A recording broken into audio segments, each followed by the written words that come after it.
Hi friends, ఎలా ఉన్నారు? ప్రతిరోజు తప్పనిసరిగా ధ్యానం చేస్తున్నారా? మనుషులు అన్నాక సహజంగానే రెండు గుణాలు ఉంటాయని చెప్పుకున్నాంగా. ఒక మంచి గుణాలు, చెడు గుణాలు. చెడు గుణాలు అంటే కోపము, ద్వేషము, ఈర్ష్య, అహంకారము, స్వార్థము, నిర్లక్ష్యము, సోమారితనము. మంచి గుణాలంటే ప్రేమ, వినయము, ఇంకొకరిని గౌరవంగా చూడడము, సహాయం చేయడము, సేవ చేయడము, వినయంగా ఉండడము, నిస్వార్థంగా ఉండడము. ఎప్పుడైతే ధ్యానం చేస్తామో ప్రతిరోజు తప్పనిసరిగా ఈ చెడు గుణాలన్నీ కన్నీళ్ల రూపంలో, ఒళ్ళు నొప్పుల రూపంలో, మరి కాళ్ళ నొప్పుల రూపంలో ఆ నెగిటివ్ ఎనర్జీ అంతా బయటికి వెళ్ళిపోతుంది. అంటే ఆ చెడు గుణాలన్నీ బయటికి వెళ్ళిపోతాయి. ఇంకా మిగిలినది ప్రేమ, వినయము, గౌరవము, సహాయము, సేవ చేసే గుణము, ఇవి మన స్వంతమవుతాయి. అందుకే ప్రతిరోజు తప్పనిసరిగా ధ్యానం చేయాలి. ఎప్పుడైతే మనము ఇలా మంచిగా ఉంటామో, మంచిగా ఆలోచిస్తామో, ఆ ప్రకృతి కూడా మనకు సహకరిస్తుంది. మీ జీవితంలో కష్టమైన పనులు కూడా చాలా సులభంగా మీకే ఆశ్చర్యం కలిగించేలా జరిగిపోతాయి. అందుకని ప్రతిరోజు తప్పనిసరిగా ధ్యానం చేయాలి. మన గురువుగారు చెప్పారు, 1,000,000 ప్రశ్నలకు ఒకటే ఆన్సర్ ధ్యానము. చూడండి, 1,000,000 సమస్యలకు పరిష్కారం ధ్యానము. ఈ 1,000,000 సమస్యల్లో మనకి ఎన్ని సమస్యలు ఉంటాయండి? అందుకే మీరు ధ్యానం చేసి మీ సమస్యలన్నీ మీరే పరిష్కరించుకోండి. మీకు నేను చేసే ధ్యానం చాలా అద్భుతమైనది, నిజమైనదని మీకు అనిపించిన తర్వాత ఇంకొకరికి చెప్పండి. ఎప్పుడైతే మనము మొదట ధ్యానం చేస్తామో దానిలో ఉండే సత్యాన్ని, అద్భుతాన్ని మనము చూస్తామో, అనుభవిస్తామో, అప్పుడే మనం ధైర్యంగా ఇంకొకరికి చెప్పగలం. నిజంగా మీరు ధ్యానం చేయాలి, ధ్యాన ప్రచారము చేయాలి. ధ్యానం ఒకటే చేస్తూ నేను ఇంట్లోనే కూర్చుంటాను అంటే నిజంగా ఏ పని కాదు. అంటే ఏ రిజల్ట్ రాదు, ఏ ఫలితము రాదు. ధ్యానం చేస్తూ ధ్యాన ప్రచారం కూడా చేయాలి. ఈ ధ్యాన ప్రచారం చేయడానికి మీరు ఎక్కడికో బయటికి కూడా వెళ్ళనక్కర్లేదు. ఇంట్లోనే కూర్చొని ఇలాంటి వీడియోలు, ధ్యానం గురించిన వీడియోలను మీ బంధువులకు, మీ స్నేహితులకు షేర్ చేయండి. నిజంగా ఈ వీడియోలు చూసిన వారందరూ ధ్యానం చేస్తారన్న నమ్మకం అయితే లేదు. ఎందుకంటే జస్ట్ ఊరికే చూస్తారు, వదిలేస్తారు. కానీ ఏ 1000 మందిలో ఏ ఒక 10 మంది అయినా, ఏ ఒక 20 మంది అయినా అవును కదా చూద్దాం ఈ ధ్యానము అని చేస్తారు తప్పకుండా. ఆ చేసిన వాళ్ళు వారికి ఫలితం దక్కిన తర్వాత ఖచ్చితంగా ఇంకొకరికి చెప్తారు. ఇది ధ్యాన ప్రచారం చేసే విధానం. మనసుంటే మార్గం ఉంటుంది. అంటే ధ్యానం ప్రచారం చేయడానికి మనం ఎక్కడికో వెళ్ళనవసరం లేదు. ఇలాంటివి చేసినప్పుడు నిజంగా చూడండి, ఏదైనా ఒక ఆనందం అనేది ఎదుటి వ్యక్తికి మన ద్వారా కలిగింది అంటే దానికి మించిన ఆనందం మనకు ఇంకొకటి లేదు. మనకు కలిగే ఆనందం కంటే ఎదుటి వ్యక్తిలో మన ద్వారా ఆనందం కలుగుతుంది అంటే ఆ ఆనందం నిజంగా పరమానందం అది. అందుకే ఎవరికో ఎన్నో సమస్యలు ఉంటాయి, చెప్పుకోలేని సమస్యలు కూడా ఉంటాయి, చెప్పుకోలేని కష్టాలు ఉంటాయి. ఎప్పుడైతే మీరు ఈ ధ్యానం గురించి వారికి తెలియజేస్తారో, వారు ఈ ధ్యానం చేస్తారో, ఆ సమస్యల నుంచి, ఆ కష్టాల నుంచి బయటపడతారు. ఆటోమేటిక్గా మీ ఎదుగుదల కూడా స్టార్ట్ అవుతుంది. అందుకే ఖచ్చితంగా ధ్యానం చేయాలి, ధ్యాన ప్రచారం కూడా చేయాలి. ఇలా ఒకసారి నేను చెప్పాను కదా, ధ్యానం చేస్తే మనలో ఉండే నెగిటివ్ ఎనర్జీ అంతా పోతుంది అని. ఇలాగే ఒకసారి నేను ధ్యానం చేస్తూ కూర్చున్నాను. నాకు ధ్యానంలో జరిగిన అనుభవం ఏంటంటే, నేను ఇంట్లో నిలబడి చూస్తున్నాను. మా ఇంట్లో నుంచి ఒక ముగ్గురు నలుగురు వ్యక్తులు పైన ఎత్తైన ప్రదేశం నుంచి నీళ్ళలోకి ఎలా దూకుతారో ఇలా చేయి పెట్టి పైన అలా దూకుతున్నారు మా ఇంట్లో నుంచి బయటికి. బయట చూస్తే చాలా వర్షం వచ్చింది, అంతా మట్టి మట్టి ఉంది, బురద ఉంది. ఆ బురదలోకి దూకి అలాగే కొట్టుకుపోతున్నారు వారు. ఇది నాకు కలిగిన అనుభవం. నాకు నిజం ఆశ్చర్యం వేసి, ఏంటిది మా ఇంట్లో ఎవరు వాళ్ళు అలా వెళ్ళిపోతున్నారు, అది బురదలో పడి కొట్టుకుపోతున్నారు అని. తర్వాత నేను ధ్యానంలో మళ్ళీ ఆ దృశ్యానికి ఎందుకు ఇది నాకు కనపడింది, ఏమిటి దీని అర్థము అని అనుకుని నేను ధ్యానం చేసినప్పుడు నాకు వచ్చిన ఇన్ఫర్మేషన్ ఏంటంటే, నా శరీరంలో అంటే నా ఆధ్యాత్మిక ఈ జీవితంలో ఇంకా ఎక్కడో మిగిలిన ఆ నెగటివ్ ఎనర్జీ కూడా అలా బురదలో కొట్టుకుపోయాయి. అంటే ఇక్కడ ఇల్లు అంటే మన దేహమే. చెప్తారు కదా, దేహమే దేవాలయము అని, జీవుడే దేవుడు. అంటే నా ఒంట్లో ఉండే ఆ నెగటివ్ గుణాలు కూడా అలా బురదలో పడి కొట్టుకుపోయాయి, బయటికి వెళ్ళిపోయాయి అని అర్థం. నిజంగా అప్పటి నుంచి నాకు మరింత ఈ ఆధ్యాత్మిక జీవితం అద్భుతంగా సాగిపోతూ ఉంది. అందుకే ప్రతి ఒక్కరికి ఇది సాధ్యం. ధ్యానం చేసి చూసినప్పుడే మనకి ఈ సత్యం తెలిసేది. ఊరికి మనము చూసి వదిలిపెట్టేస్తే ఏమీ కాదు. ఎప్పుడైతే మనం ప్రతిరోజు తప్పనిసరిగా ధ్యానం చేస్తామో అప్పుడు మనకు కూడా దీనికి మించిన అనుభవాలు మనం పొందుతాము. అందుకే అందరూ తప్పకుండా ధ్యానం చేయాలి. ఎందుకంటే మానవుడి జీవితం ఏ కష్టము, నష్టము, సమస్య, చింత, దుఃఖము కాదు. ప్రతి క్షణము ఆరోగ్యంగా, ఆనందంగా, అద్భుతంగా, ఆదర్శంగా ఉండేదే మానవుడి సార్థక జీవన విధానము. అందుకే ప్రతి ఒక్కరూ ధ్యానం చేయాలి, ఆనందంగా ఉండాలి, ఆ ఆనందాన్ని 10 మందికి పంచాలి. నిజంగా ఒకసారి ధ్యానంలో కూర్చున్నప్పుడు నాకు చెప్తారు కదా,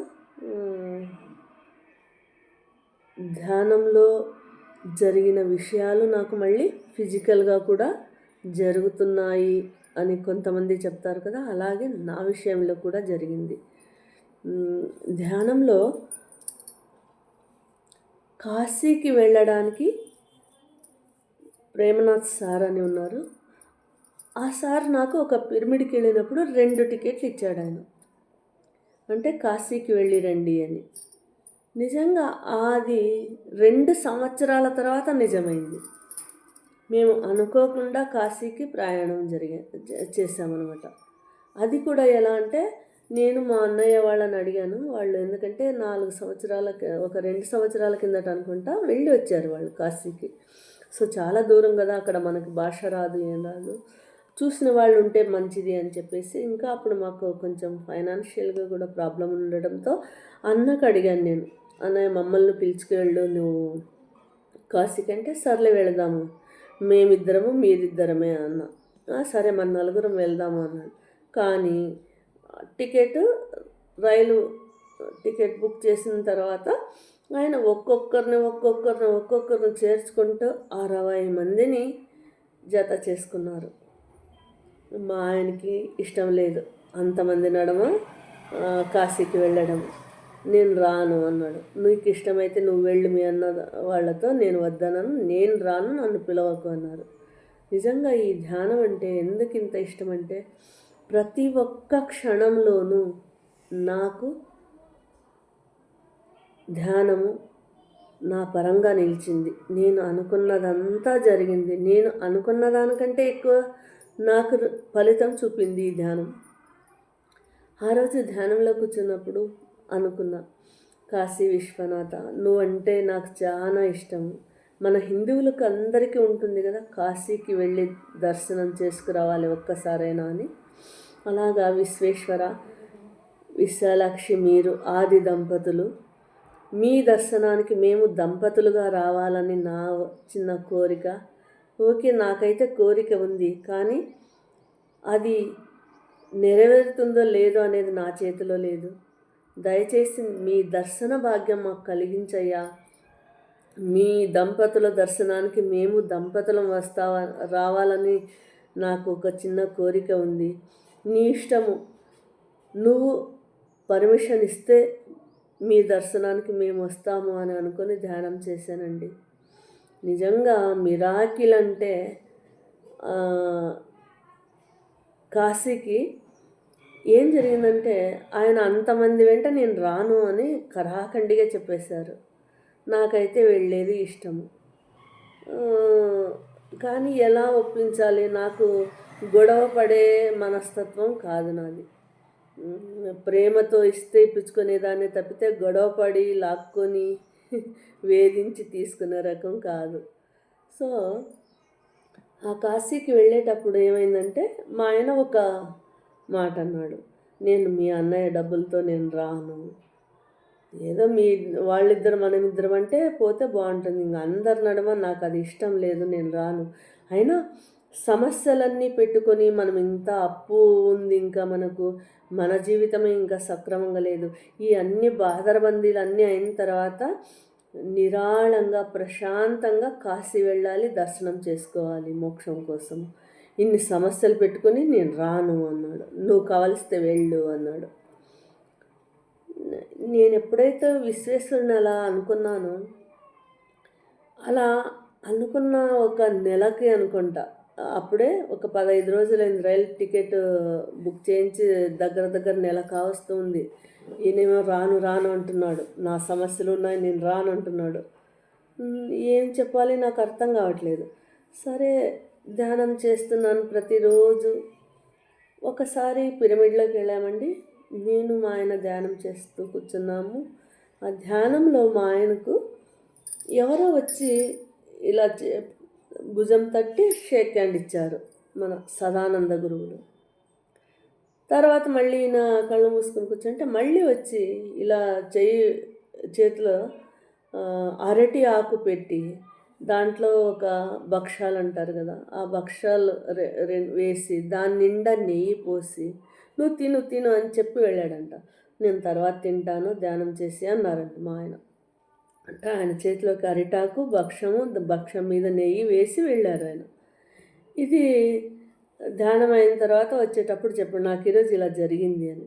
అబ్బా మంచిదేగా, భక్షాల భోజనం అంటే విందు భోజనం మంచిదేగా, అంటే మన లైఫ్లో మంచి జరగబోతుంది, ఇంకా డౌటే లేదు, ఏదో మనకు మంచి జరుగుతుంది ఖచ్చితంగా అని నేనన్నా. నిజంగా ఆ రోజు సాయంత్రమే మాకు ఒక ఫోన్ వచ్చింది. అంటే మేము పొలం అమ్మకానికి పెట్టామండి. ఒక 4 years అయినా కూడా అది ఏమంటారు కదా, నోటి దాకా వచ్చింది నోటిలోకి రాలేదు అన్నట్లుగా అంతా రెడీ, ఇంకేం అయిపోతుందంటే మళ్ళీ క్యాన్సిల్ అయ్యేది. అలా ఎప్పుడైతే అది జరిగిన తర్వాత ఈజీగా మా పొలం అంతా అమ్మేశాము. ఈజీగా చాలా కష్టం అనుకున్న విషయం సులభంగా అది జరిగిపోయింది. జరిగిన తర్వాత ఏమైంది, మేమంతా అప్పులంతా కట్టేసి మళ్ళీ మాకే ఇన్కమ్ వచ్చేలా మేము చేసుకున్నాము. అప్పుడు చూడండి, ఇంక మా కాశీకి వెళదాము అని అంటే ఈయనకి ఇంకేం అనడానికి లేదు కదా, అంటే మా సమస్యలన్నీ తీరిపోయాయి, ఇంకేమీ సాకు చెప్పడానికే లేదు మా వారికి. సర్లే వెళదామని అరమనసుతోనే ఒప్పుకున్నాడు, అన్యమనస్కంగానే ఒప్పుకున్నాడు. కానీ చూడండి, ఒక్కొక్కరు ఆయన కూడా ధ్యానం చేస్తూ అప్పుడు చాలా బాగా చేస్తూ ఉన్నారు. ఇంకేంటి 2 రోజులు రైలు వెళ్ళాలి, అంతా ప్రిపేర్ అవుతున్నాం, బ్యాగ్లో బట్టలు కూడా సర్దేసుకున్నాము. కానీ నాకు ఏమంటారు కదా, చికెన్ గున్యా అంటారు కదా, అట్లా బాడీ పెయిన్స్ విపరీతంగా, జ్వరము. నాకెప్పుడు ఇట్లా జ్వరం అయితే ఎప్పుడూ రాలేదు నాకు. జ్వరము, బాడీ పెయిన్స్, తర్వాత కళ్ళంతా ఎర్రగా అయ్యి వాయిస్ పోయింది, చూడ్డానికి భయంకరంగా అయిపోయాను అనమాట ఒక్క రోజులోనే. అలా నన్ను చూసి ఇంకా ఆయనకి బ్రహ్మాస్త్రం దొరికినట్లయింది. నిన్ను ఇలా పెట్టుకొని ఏ కాశీకి వెళ్ళేది, ఇంకోసారి నువ్వు బాగా అయిన తర్వాత వెళదాం, వాళ్ళందరూ వెళ్ళంలే, ఇంకోసారి వెళదామా అని చెప్పారు. నాకేమనడానికి లేదు.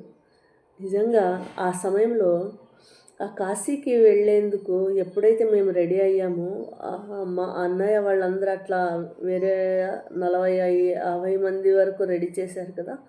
ఆ సమయంలో మా ఆయన అన్న భార్య వాళ్ళు కూడా ఏజ్డ్ పర్సన్సే కదా. మేము ఇట్లా కాశీ వెళ్తున్నామంటే వాళ్ళు కూడా రెడీ అయ్యారు మాతో పాటు. రైలు టికెట్ బుక్ చేసరే అంతా అయింది. కానీ 2 రోజుల కింద నాకు అట్లా జరగడంతో నన్ను చూసి వాళ్ళు కూడా భయపడ్డారు. ఇట్లా ఉన్నావు ఎలా వస్తావులే అని. సో నేను మా ఆయన క్యాన్సల్, అంటే డ్రాప్ అయిపోయాం. ఇంకా మా ఇద్దరి బదులు వాళ్ళు కొడుకును కూతుర్ని మళ్ళీ వారికి తోడుగా పిలుచుకెళ్ళారు. అందరూ నా పుట్టింటి వాళ్ళు, అందరూ కొత్త కదా వారికి.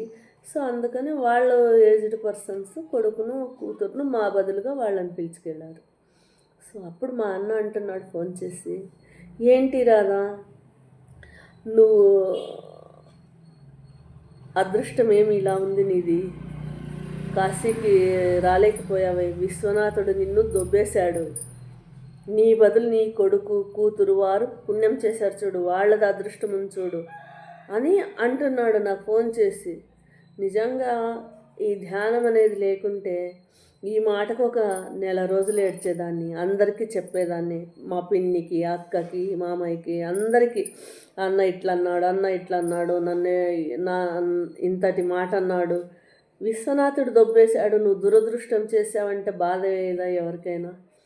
సో కానీ నాకు నిజంగా చిత్రంగా అప్పుడు బాధ కలగలేదు. కానీ నాకు తెలియకుండానే ఆయనకు చెప్తున్నా, అట్లా ఏం లేదు, ఆ కాశీ విశ్వనాథుడికి నేనంటే చాలా ఇష్టం, ఆయన ఖచ్చితంగా నన్ను పిలిపించుకుంటాడు, ఈ దారి కంటే మంచి దారి ఉందని నన్ను డ్రాప్ చేశాడు అంతే, అలా నన్ను వద్దని ఆయన చెప్పడు, నేనంటే ఆయన చాలా ఇష్టం అని ఇలా చెప్పాను.